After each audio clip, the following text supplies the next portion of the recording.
From Kern Government Television, welcome to this week's Kern County Board of Supervisors meeting, originating from the County Administrative Center located at 1115 Truxtun Avenue, Bakersfield, California. Kern County's vision is to create and maintain a customer-centered county government designed to garner the confidence, support, and trust of the people we serve. Today's Kern County Board of Supervisors meeting will convene momentarily.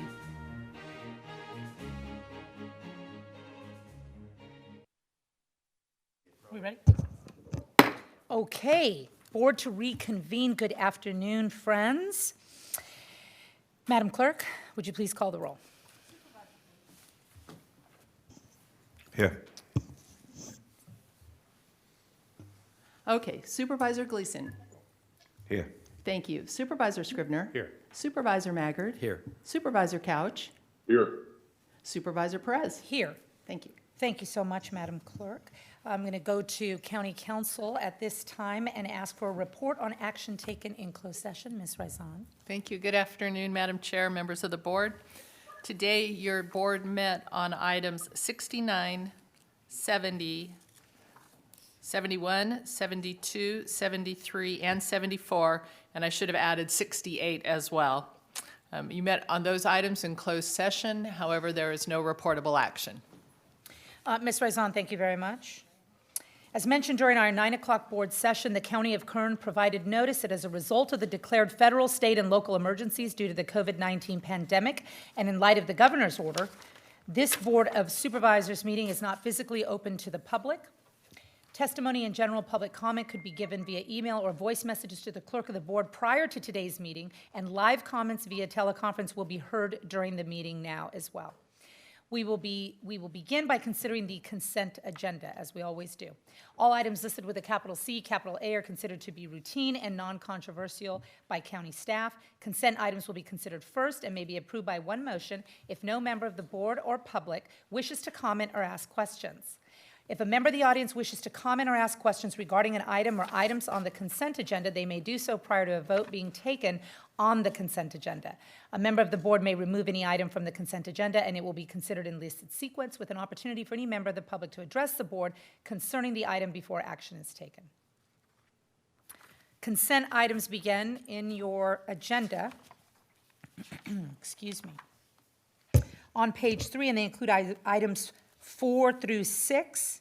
Items 7 and 8 on the next page will both be continued until May 5th. They have officially been withdrawn, 7 and 8, both to May 5. On page 4, we have also items 9 and 10 on consent. On page 5, items 11 through 15. On page 6, items 16 through 20. On page 7, items 21 through 25. Page 8, items 26 through 31. Page 9, items 32 through 37. On page 10, items 38, 39, and 41 through 43. I'm sorry, forgive me. 43 is off consent. That's Kathy's fault. Just kidding, Kathy. On page 11, items 44 through 50. On page 12, items 52 through 58. And on page 13, items 59 through 62. Item 11 is also off consent. So with the consent agenda as read, I will ask my colleagues if they have any matters they would like removed from consent. Okay, seeing none, excluding item 11, of course, we continued 7 and 8. 11 is off consent. I will entertain a motion. Excuse me, Kathy Kraus, please. Okay, one moment. Oh, we have a public comment, you mean? Okay, got it. Public comment, we are receiving through live teleconference. This one's an email. Oh, an email, got it. Okay.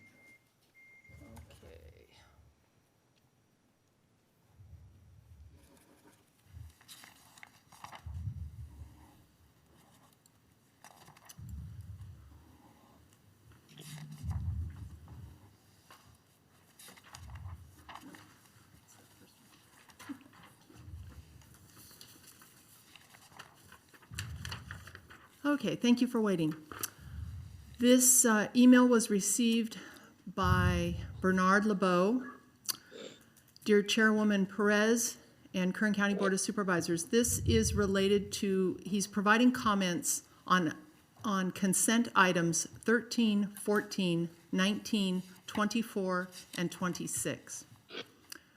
My name is Bernard LeBeau III, and I am legal counsel for the following franchise solid waste haulers: Howard's Garbage Service, Lamont Sanitation Incorporated, Mountainside Disposal Incorporated, Price Disposal Incorporated, Varner and Son Incorporated, Varner Brothers Inc., and Superior Sanitation Service Incorporated, known as the Haulers, who perform solid waste collection services in Garbage Zone 2, including the Metropolitan Bakersfield Collection Area and portions of Garbage Zone 3.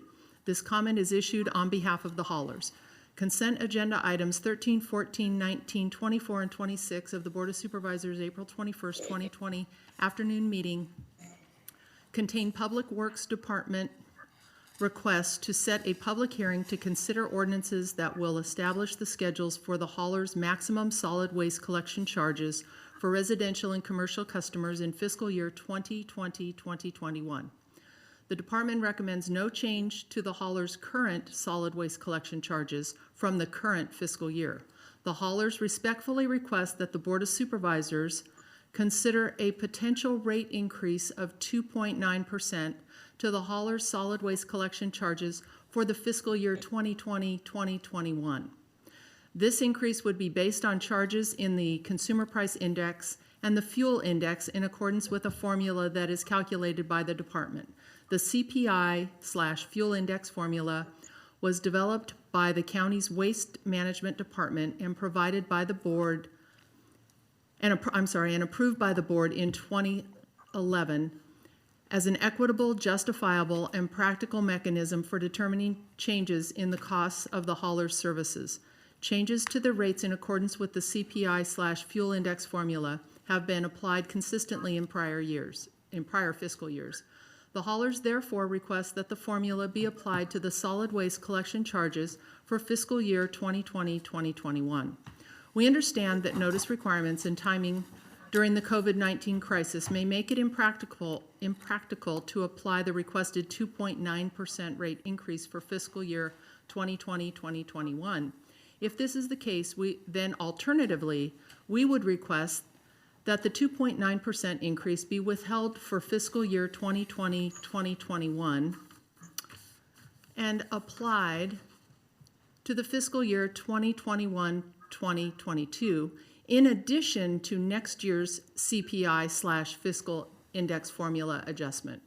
This process of withholding a rate increase in a given year and applying it in the next fiscal year has been an established practice. We thank you for your consideration. Respectfully submitted, Bernard LeBeau III, Esquire. Okay. Is that the only public comment we received? Yes. As to consent? Yes.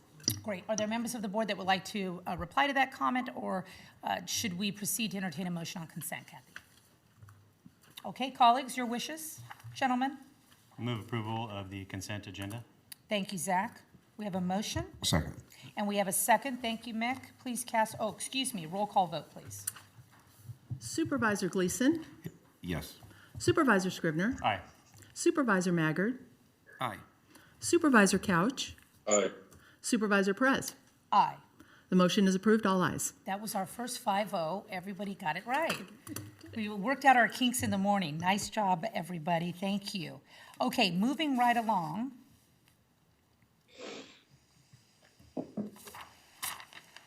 Maybe we won't be moving right along. Okay, public presentations. Kathy, are we right? We are, let me check one moment. I don't think we have any. Thank you.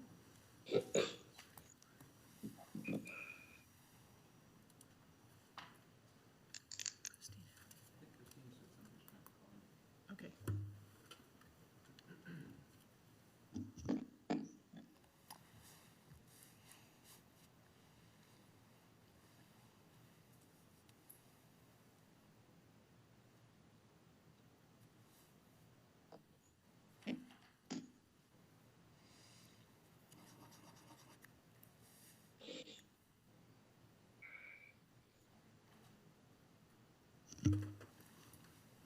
We have no public comment. Okay, thank you very much, Ms. Kraus. We appreciate the hard work your staff has engaged in to find a creative way to give actual opportunity to be heard.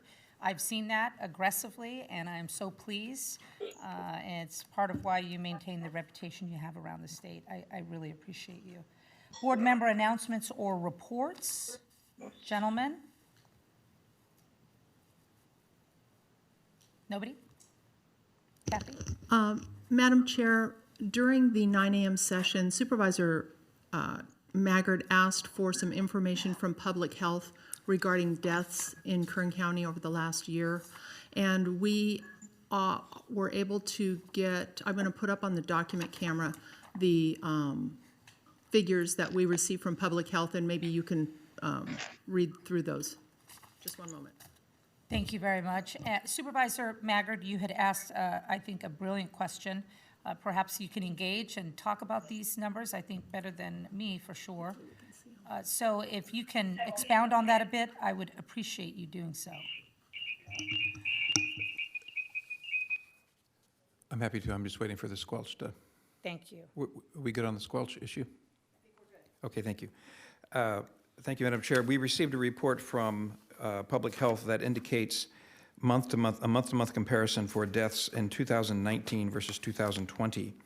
And in the month of January, 22 people less, the number of deaths in Kern County in 2020 was 22 people less than it was the year before. 2019 was 581, 2020 is 559, so there were 22 less deaths in 2020.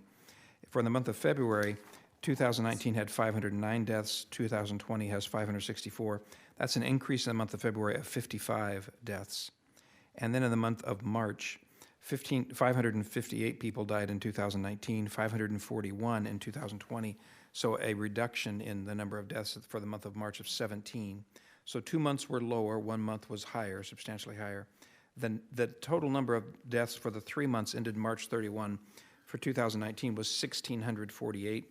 The total number of deaths for January through March 2020 is 1,664, for a net increase over those 3 months of 16 more people passed away, unfortunately, in 2020 than they did in 2019. And I believe that Mr. Constantine is going to work on getting us a comparison of a few years so we have more than just a 2-year comparison. And that might be revealing. But that spoke to the issue that I think you raised this morning, Madam Chair, you and Supervisor Gleason, about whether or not there could be, could our death rate be higher because there could be deaths that were COVID-related that were not reported as being COVID-related. And I think this is inconclusive as to whether or not that's the case. And maybe we'll know more after we see a greater a comparison of more periods and more years. That is so strikingly helpful, Supervisor Maggard. Thank you. Do I have other members of this staff or, excuse me, this board or county staff or CAO that would like to comment on this now? I know we're going to get more numbers. For the team that put this together in 45 minutes, really, thank you so much. Very illuminating, and Supervisor Maggard, particularly helpful, your rendition. So, Ryan, anything on your part for now? We don't have to have anything, but if you have something compelling. Ryan? No, got it. Colleagues, okay. I look forward to seeing, Mike, you and I share East Bakersfield. Clearly, we're in a more vulnerable position, I think, arguably. And so, you know, we'll continue to partner on that, Mike. I appreciate that very much. Moving along from board member announcements or reports, we will go to item 3. Under Planning and Natural Resources Department, Director Oviat's here.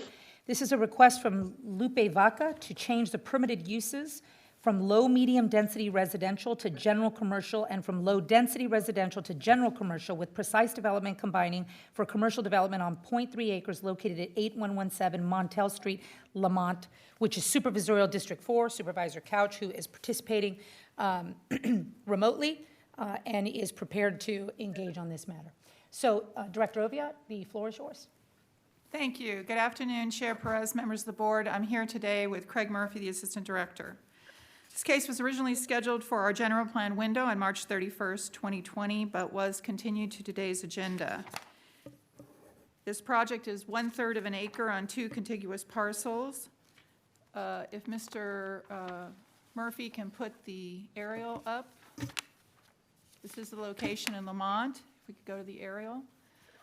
The house that you see on this aerial does not exist anymore. It's been demolished. And if Mr. Murphy would point to the existing market and restaurant that Ms. Vaca owns, there are 4 items in this action today. First, a request to amend the Metropolitan Bakersfield General Plan from residential to general commercial, a change in zone to C2PD, and then they have provided us with a precise development plan for those 2 parcels to move the restaurant that she currently has in the market area and construct a 2-story structure. The first floor would have this newly constructed 3,910-foot restaurant. The restaurant would have limited dining space as well as a expanded tortilla prep area, a grab-and-go restaurant with a drive-through, and then to construct 4 studio apartments with 1 bedroom, 1 bath and kitchen, private locked entrance. Water and sewer would come from the Lamont Public Utility District. And then the last is a request for zone variance since they would be sharing parking. This project has gone to the Planning Commission, and we have received letters of support for the project as well as a commenter in opposition. The concern was the driveway. If we can show the driveway that has been in question, Mr. Murphy. He's going to show you where this driveway is. This is the original driveway for the house that's been demolished. The concern is that as people drove in with their lights, the lights might shine into people's houses. Although some of the residents nearby did not object to that, others did. So the Planning Commission put condition 4K on that says that they will remove that driveway and replace it with landscaping and a parking space. So we do believe that we have resolved that issue before we brought it to your board. That condition is being recommended. Staff is recommending approval of this, as this is the very type of new type of housing that we need for infilling into our disadvantaged communities. These 4 studio apartments, which would include 1 bedroom, a bath, and a kitchen connected to public water and sewer, will provide walkable areas for residents of Lamont. The restaurant and the market are very successful now. They are near a residential area. We want to also remind your board that the state of California has passed new housing laws that say that when we receive these types of housing proposals, we need to look carefully at providing variances to things like parking. In this case, the variance for parking is totally understandable since the people using those apartments as well as the people in the restaurant will be there at different times and there is sufficient parking. Concerns have been brought up about traffic. As you can see, this is a dead-end street that ends on Main Street. Public Works has reviewed this both at the Planning Commission and now before your board and have no objections to this project. The recommendation is to adopt resolutions, recommended findings, and enact ordinances, approving general plan amendment as requested, approving zone change cases requested, approving precise development plans subject to recommended conditions of approval, and approving zone variance subject to recommended conditions of approval. I understand that we do have the applicant on the line, and I would ask that your board hear from the applicant next. Thank you. Thank you, Director Oviatt. Kathy, are we teed up for the applicant? We are. We have the applicant, Ms. Lupi Vaca, on the line. Ms. Vaca, now would be the time for you to unmute your phone. If you will hit *6 on your phone, then you can start talking. Introduce yourself, and I'll confirm that we are hearing you. Yes, I am Lupi Vaca. Wonderful. Can you hear me? We can hear you. Yes, I'm Lupi Vaca. Been in business for 39 years, and I'm very excited to proceed with the, if it's approved, the project that I have instilled. It will be another addition to the one that's already there. My lots are always kept spotless, clean, and I'm always considerate with all the neighbors.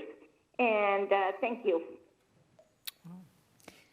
Thank you, Ms. Vaca. We did it, Kathy. We did it. Yay. Okay, very good. That was really nice to get live input from people directly impacted. And want access to their government. That's very encouraging. Thank you for that, Kathy. Now, we also have another public comment. Okay, excellent. Okay. Live and ready to go? I do believe so. If Christina will mute Ms. Vaca's phone, then we can proceed with Mr. Ricardo Rivera, who would like to speak to the board regarding this item. Mr. Rivera, if you will hit *6, and that will unmute your phone, introduce yourself, and we'll confirm that we can hear you.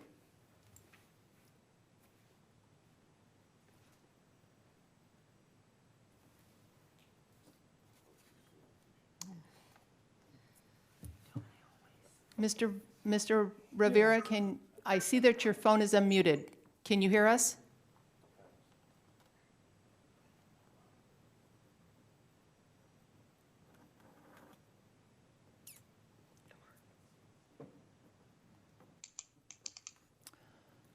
Mr. Vaca? Can you hear us? Can anybody hear us out there? I see his phone is muted You see it as muted? on my screen. Okay, hello? Oh, Well, there is we this- go. Is this Mr. Rivera? Yes, it is. How are you? This is Ricardo Rivera. Wonderful. You are speaking to the Kern County Board of Supervisors regarding item number 3. Please proceed. Yes, I have a lot of concerns. One is what the person read, saying that this property is on a dead-end street. I'm pretty sure that I heard that correctly, that you guys said it was on a dead-end street. Please Is that continue. right? Continue with your comments, and then we will answer your concerns at the end.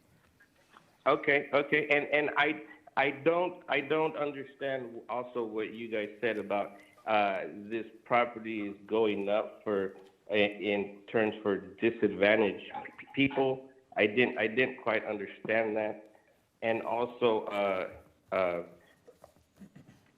while our concerns is the traffic there.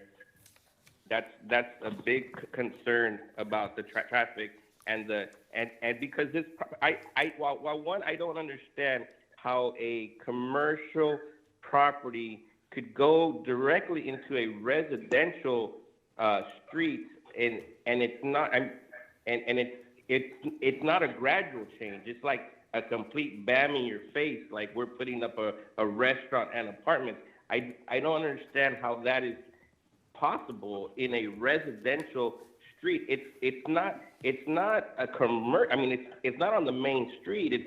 It's like into our residential area, and that's a big concern to me and my brother, who we own the house, but my mom is the one who lives. My mom and my sister own our two separate lots across, and we own both of those, and that's a concern for us and for them who will be here, and also like the hours. I was told that it's going to be a all night, all day type of restaurant, and the height. The business that they have there right now, it sits at least 40 feet up, and this new lot has a dirt thing of 2 or 3 feet already high here, so now it's going to sit that plus another, I'm assuming 40 feet. That's 45 feet estimate in the air that is going to overlook all these residential houses, and and when you got kids in these houses and the apartments are up there and they're going to be looking down into our residential houses. I mean, it's just not safe for kids. I'm going to say for kids, and where would I? Well, And then on the wall that's proposed, or and you're saying that your proposal is a 4-foot wall or 4-foot bushes to avoid the light going into our residence. I mean, bushes will get torn down as far as with people walking through them. I mean,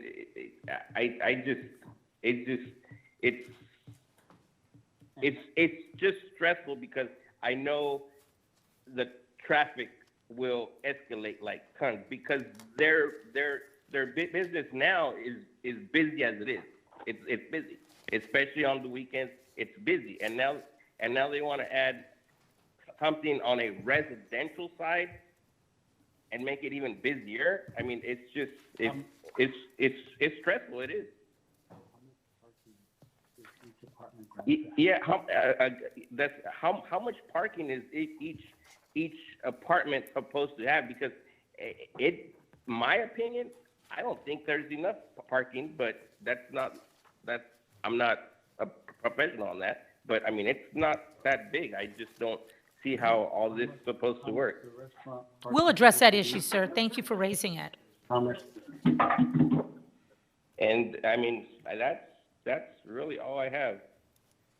Well, thank you. You're clearly very concerned and appreciate your attention. We will get you some answers and some direction from this board here soon. Director Oviatt, we've heard from the applicant. I'm going to ask for public comment. Do we have any besides the one we have? Or I'll ask for additional public comment. No other additional public comment. No other additional public comment. I'll close the public hearing, return to the board, or I don't know if you want to make direct comments or you want to wait for my colleagues. I can respond to these if Supervisor Couch through the chair would like me to respond to these. Supervisor Couch, is that okay? Yes, Thank that's you. exactly what I was going to ask. Excellent. Director Oviatt. So first of all, my reference to a dead-end street. Main Street stops. You can see on the aerial that it does not extend. There is a large agricultural area in there, and that was the answer. If we had that street continuing with residential and others, there would be a different traffic flow. I would note that in your staff report, there are other neighbors who have submitted comments that said that they were okay with this project if we move the driveway. So we do have comments attached to the staff report. The block wall that separates this will be the 6-foot block wall between that residential house and the commercial. If Mr. Murphy could put up the precise development plan, there are over 40 parking spaces already for that project. And once again, the state of California last year passed new laws that say that when a project includes housing, because of our housing crisis in California, we are to look at parking as one of those zone variances that we can give them as a bonus. We do not believe that all those 40 parking spaces are actually being utilized now, and we do believe that with the parking that we have designed, there would be sufficient for these additional 4. The applicant's intention is to take the successful restaurant, which is very small, that is in the market now, and move that restaurant into this new building. This is not a second restaurant from our understanding. The restaurant is a 5 to 10 operation, not a 24-hour-a-day operation. It will employ 8 to 10 full-time employees. The concern that people have about being able to look out the back 2-story, we believe applies in any sort of area. And once again, there are restrictions on what our board can do to say no to new housing. We do believe, actually, that these 2 parcels are better served to provide this expansion for a Lamont business, as well as provide for these 4 studio apartments. And I'm available for questions. Director Oviatt, thank you. Supervisor Couch, this is your district. I don't know if you want to respond now or wait to hear from other colleagues, but the floor is certainly yours. I think, well, first of all, I appreciate Lorelei answering those questions, and I appreciate Ms. Vaca. I understand Mr. Rivera's concerns. I think Ms. Oviatt has addressed those, so I'm happy to move on her recommendation unless others have questions. Thank you, Supervisor. That was very clear. Any other questions or concerns? Otherwise, it sounds like our Supervisor Couch has made a motion. Do we have a second?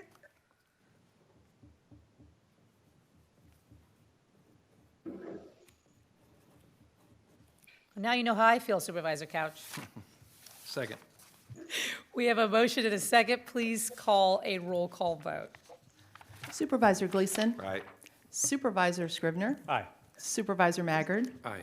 Supervisor Couch. Aye. Supervisor Perez. Aye. Motion is approved, all ayes. Thank you. We're going to move to item 11, which we discovered just a few moments ago was off of consent. So item number 11 is a request to set a public hearing to consider a rate increase and an ordinance establishing the schedule for universal solid waste collection charges and the recycling surcharge for all residential properties with 4 units or less in the Buttonwillow Universal Collection Area for fiscal year 2020-2021 and providing for the collection of the same on the tax roll. This is Supervisorial District 4, which is, of course, Supervisor Couch, and he is available for questions, concerns, and action. Craig Pope, it's always nice to see you. Good afternoon, Madam Chair, members of the board. Good to see you also. I'm glad everybody's well. I asked that item 11 be pulled from the consent agenda to provide more information to your board. It's not just for item 11, it is for 11 through 28. All are very similar items that are set public hearings. This is the time of year to set public hearings for next year's garbage haul rate. Items 11 through 28 set the hearing. May 19th will be the time for that actual hearing, but we've heard a little bit of grumbling about the question has been voiced, is this a good time because of COVID and the oil crash to bring forward any kind of increase in cost to the public? We are required by our contract with the haulers and to bring forth it through the 218 process. So we are following our contract, we are following the process to do this. May 18th will be the time to discuss it with your board. And this is just to give you a heads up that it is possibly coming. Also, we have provided you information about what is to be done in the various zones. So the question is whether or not it's a good time to bring forth a rate increase. That'll be discussed on May 19th, and your board has complete discretion over that. You have the ability to decrease the rate that we're proposing. You have the ability to make it 0. So it'll be up to you at that point. This is just an informational item. You have complete discretion at that time. Any discussion will be at the end. So today, it was just, item 11 was pulled just to discuss what it is we're doing for items 11 through 28. So any questions you have, I'll be glad to answer them. Thank you, Mr. Pope. I know this matter's been pending for some time. I appreciate you bringing it to some resolution. Are there members of the public that would like to comment or weigh in on item number 11? Kathy? No, there are not. Thank you for that. I will close the public hearing then and return to my colleagues. Is this informational only, Craig, or do we need to set a hearing date? Item number 11 is set a hearing date. It was just, I wanted to expand on what was there. Appreciate that. And Kathy, what would be the appropriate date given our newfound reality? Actually, the hearing date recommended to be set for is Tuesday, May 19th at 2 p.m. And we have that scheduled and we don't plan on changing that? Absolutely. Okay, excellent. Well, that's the recommendation. You've heard from your department head colleagues. Your wishes? Motion on staff's staff's recommendation. Jinx. Double mint. Second. We've got a motion and a second. Since Mick's my favorite, I'm going to say he made the motion. And then Zach will be the second. So thank you. Can we have a roll call vote, please? Yes, Supervisor Gleason. Aye. Supervisor Scrivener. Aye. Supervisor Maggard. Aye. Supervisor Couch. Aye. Supervisor Perez. Aye, thank you. Thank you. All ayes. Item number 40 under County Council, Ms. Raison, public hearing on resolution of necessity to determine the public interest and necessity of acquisition of certain real property by eminent domain for Highway 46 corridor improvement project. Subject property located on a portion of APN 058-175-11. May I ask my colleague Supervisor Couch, who's not here, a question? Supervisor Couch, is this the matter we worked together on with Vito from Stanislaus several years ago? No, I don't think so. Okay, thank you. Okay, Ms. Raison, the floor is yours. Thank you, Madam Chairman. I will ask Deputy County Counsel Brian Van Wyk, once it looks like he's situated, to address the board on this matter. Excellent, thank you and welcome.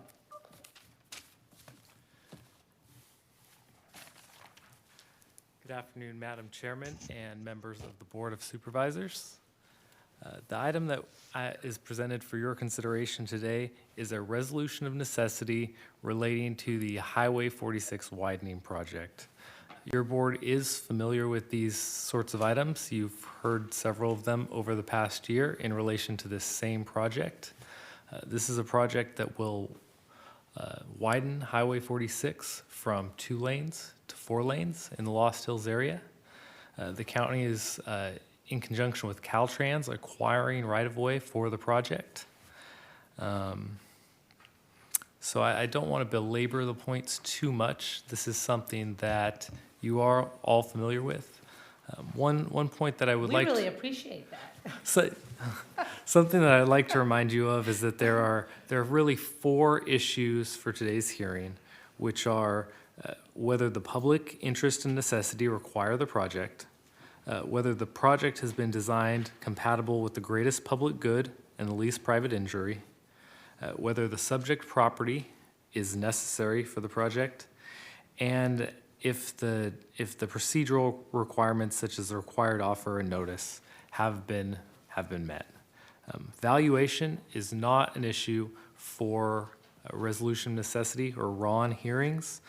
That is an issue that's determined further along in the process. And that concludes my presentation. Appreciate your brevity, certainly, and all your hard work on this years-long project. Are there members of the public that would like to weigh in? Apparently there are. So can we hear them now? Actually, Madam Clerk, Madam Chair, what we received was an email. Oh. And so I've put it up on the big screen. Alex Hussein, Mr. Van White, can you confirm Alex Hussein is the property owner? He represents the property owner, and he was amenable to, rather than appearing today, to submit his comments in writing. Okay. I'm just not sure who Robbie Hekanova is. He's a consultant Okay. working with the county. Okay. So this statement is being read into the Thank you for record the in lieu of the property owner calling in, correct? That's correct. Okay, Presumptively, Robbie is the consultant who represents the interests of the applicant. right. Excellent. So, I will read this into the record. Hello, Robbie. It was good talking to you. As I have mentioned to you in regards to both properties on Highway 46 in the city of Lost Hills, we would like to proceed with a full acquisition. The properties will be tremendously suffer in value if only a third of them is cut off. I will not be able to sell for near the valley which I purchased them for, and it will require me spending more than funds to make them functional than I would receive from the county if they were only to purchase front third of the properties. As you know, Sabah Hussein is currently working with probate in order to properly complete ownership change from her late husband Khalid Hussein. We hope to wrap that up as soon as time permits. Thank you, Alex Hussein. Okay, well, thank you for that contribution of public input. Floor is yours, sir. If you want to respond to that or give us some direction. So what it appears here is that the property owner's representative is addressing an issue of valuation. The county has been in negotiations with the property owner, and what they would really like to see is that the county would acquire their entire property rather than just the right-of-way strip, which is what we propose to acquire. And as set forth in their statement, it's really an issue of valuation. They believe that the valuation for the right-of-way strip would not be appropriate as to what it would take to make them whole. That's an issue legally that would be addressed further along in the process. I see, thank you. Do we have any additional public comment or input? No, that's all the public comment. Okay, we'll close the public hearing on item 40 and return to my colleagues for comment, action, questions. Madam Chair, Yes, Supervisor Couch. I may have misled you slightly. This is a piece of the project that we worked with your colleague at CSAC on. Oh, it is? It is. It's an Oh, extension of it, I guess. Oh, that is so fantastic. I have to say, Supervisor Couch put it on the record that Supervisor Vito Chiesa of Stanislaus County helped us in this process. Supervisor Couch, of course, is the real expert on these matters, but certainly that relationship through CSEC was helpful, and I so appreciate the opportunity to partner with Supervisor Couch, but more importantly, Vito out of Stanislaus, who really bent over backwards to get us these millions of dollars for the 46 expansion, and I'm grateful for that kind of triangulation. So thank you, Supervisor Couch. That means a lot. So I'll thank staff for their work and move the recommendation. Thank you. Second. Thank you, Supervisor. We have a motion by Supervisor Couch, a second by Mick. Please have a roll call vote. Supervisor Gleason. Aye. Supervisor Scrivener. Aye. Supervisor Maggard. Aye. Supervisor Couch. Aye. Supervisor Perez. Aye. Thank you. And again, thank you, Vito. Appreciate it. Moving to item number 43. Also off consent is a proposed resolution authorizing the use of permanent local housing allocation, program funds for projects, and request to adjust funding sources for the Low Barrier Navigation Center construction and operational costs. Madam Chair, this item will be handled by Ms. Ruiz from my office. Oh, wonderful. So nice to see you, Ms. Reese. Good to see you. Madam Chair, members of the board, so following the development of this resolution, which allows us to apply for the permanent local housing allocation funds, which, as you know, we're applying for to construct and operate our navigation center, we have to submit the resolution to apply for that. Following that development, the California Department of Housing and Community Development has advised that the following revisions be added to the resolution. So Section D now reads, applicant certifies that it has or will subgrant some or all of its PLHA funds to another entity or entities. Pursuant to guidelines Section 302C3, entity means a housing developer or program operator, but does not mean an administering local government to whom a local government may delegate its PLHA allocation. And Section E reads, applicant certifies that its selection process of these subgrantees was or will be accessible to the public and avoided or shall avoid any conflicts of interests.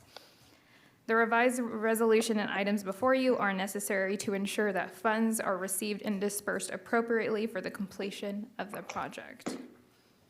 And that concludes my report, and I'm available for any questions. Thank you, Amanda. Really appreciate all of your devotion on this work. Are there members of the public that would like to comment either through live testimony or email? There are not. There are not. Okay. There's a lot of excitement about this project, Amanda. You should know. I'm sure you know, but a lot of not to raise the pressure, but there really are high expectations. I think that often helps for us to even raise our own standards, right? So hats off to you on a complicated project.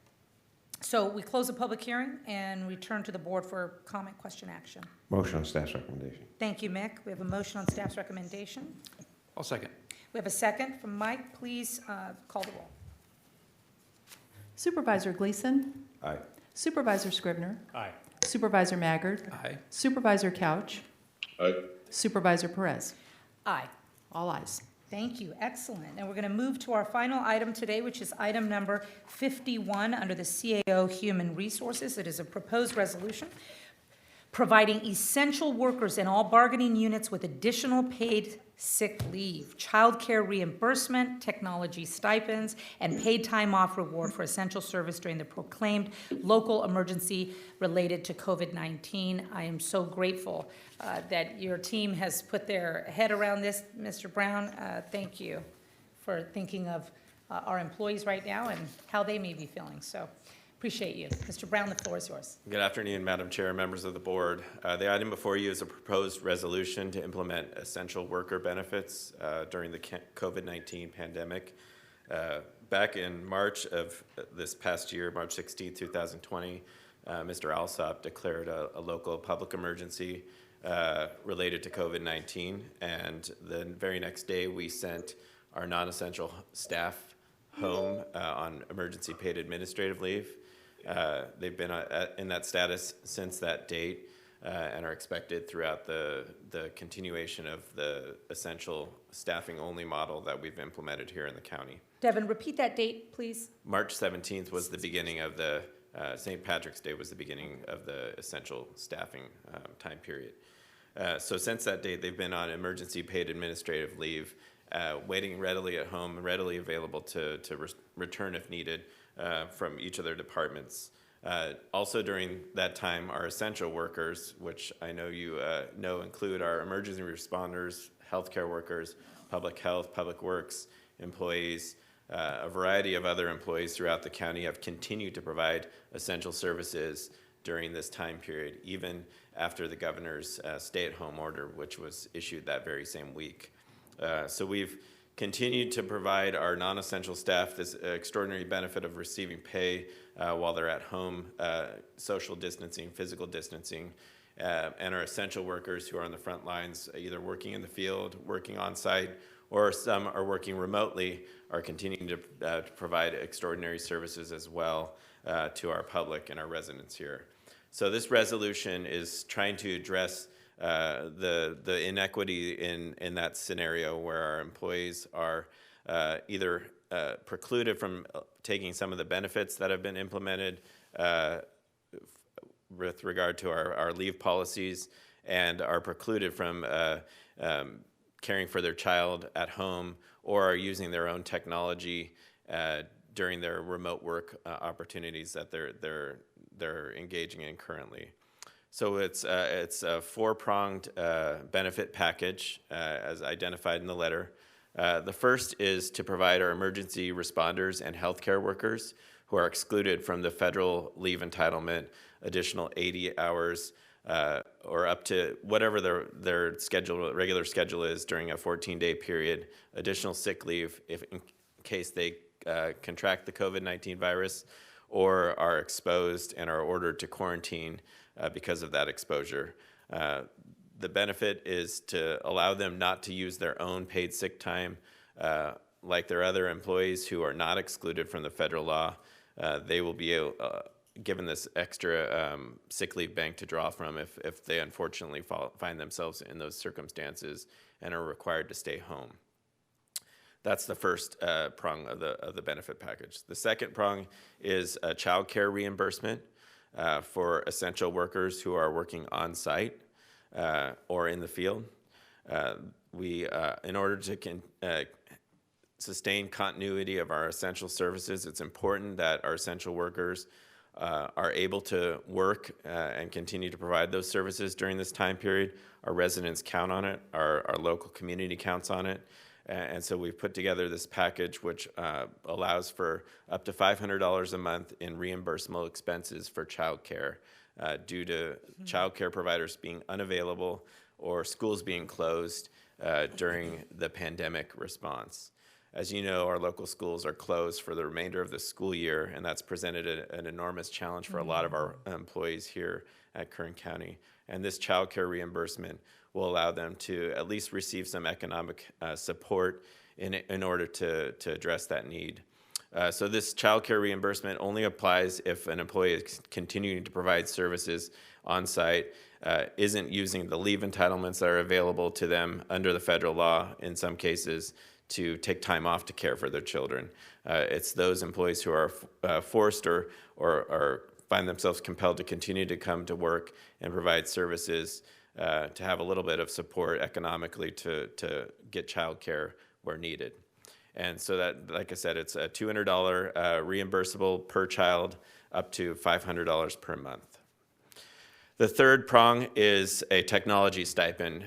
We've, at the very initial point of this emergency, our chief administrative officer asked our departments directly to encourage them to find ways, extraordinary ways in some regards, to have their staff work remotely. So we've made a significant shift using technology available to us with our IT department's assistance in providing VPN access, Microsoft access through our Teams software programs, and then in some cases providing additional hardware such as laptops, desktop computers, so that our staff who are able to work remotely can do that and continue to encourage that physical distancing, social distancing that we've heard about during this pandemic response. We've had a pretty great response in our ability to do that, but that requires some of our staff to use their own equipment, whether it's their phones, internet service, hardware, software that they have to even be able to provide those essential services and stay in that remote capacity at home to protect the spread or prevent the spread of this virus. So we're offering in this package a stipend, a monthly stipend of $50 in that case, capped at a total amount of $250. And it's $50 per month, so of the emergency. Right now, we just concluded month 1, and we're into month 2 now. So that's the third prong of the package. It only applies to those employees who are authorized to work remotely by their department head and are doing work that their department head or their subordinate management staff has directed them to do at work or do at home. So that's the third prong of the package. The fourth prong is really an effort to show our sincere and appreciative gratitude towards our employees who are on the front lines of this emergency, helping out, whether it's in an emergency responder capacity, healthcare capacity, or even public works or any type of service that is ongoing that our residents here in Kern County depend on during this time period. And it's a paid time off reward. So it's going to be calculated based on how much actual work time that an employee provides during this time period. We're going to calculate an average amount of that work time per week during the emergency. So we'll take out the total amount of work time that they provided, hours, and divide that by however many weeks we end up in this emergency. And that'll be the average, and then we'll multiply that average amount of work per week by how many months we're in the emergency and come up with the total amount of paid time off that they can use after the emergency is concluded. So this award is after we're all said and done, something that we can give back to our essential workers who, like I said, are holding down the fort and providing the brunt of this service during this time period. It really is something that's unique, extraordinary, beyond anything we've put together before, but it certainly is something that we hope meets our employees' expectations of us as managers and leadership of this county to support them during this time. So we, as you know, are required to negotiate a lot of this with our labor unions, and we did so very quickly with their support. We've reached agreement on this package with all of them very quickly, and so it's here before you today to adopt this resolution and implement it. And I'd be happy to answer any questions that you may have at any time. Devin, thank you for thinking of our employees and small ways in which you can make them feel appreciated. They're not small, they're big, but in the grand scheme of things, some of these seem small, and I think they're really, really big. A demonstration of gratitude, a demonstration of somebody's hard work as a thank you, on top of, as you said, something extraordinary and really unprecedented for us. I think you may know, but if you don't, WISPA recently gave us $10,000 of Visa gift cards. And I just said, please hand these out to frontline workers and people that are, really literally on the front lines, exposing themselves or families. And, this thing is so random. It's not as though anyone should feel safe about the fact that the death rate is low, right? It's really, really arbitrary in many ways. So that feeling of comfort, that feeling of gratitude, the feeling of being appreciated, I think is priceless. And I'm so grateful to WISPA. We gave $6,000 to Kern Medical, $4,000 to the Aging and Adult Services, because we've needed to link in some volunteers to deliver food to seniors. But we've been really aggressive on the front lines and making sure none of those seniors are left out. And it is just so much coordination, time, and work. And the fact that you're thinking about our people in this way is a big boost to, I think, our county family, our overall spiritual, mental, and emotional well-being. And I want to express to you my gratitude for you, Ryan, the team, but you're really on the front line. So thank you. these are not small things, they are huge things, and they're a way in which we strengthen and build communities. So hats off to you, Devin. To my colleagues, would any of you I know we have public comment, but I guess we'll wait on my colleagues. Public comment.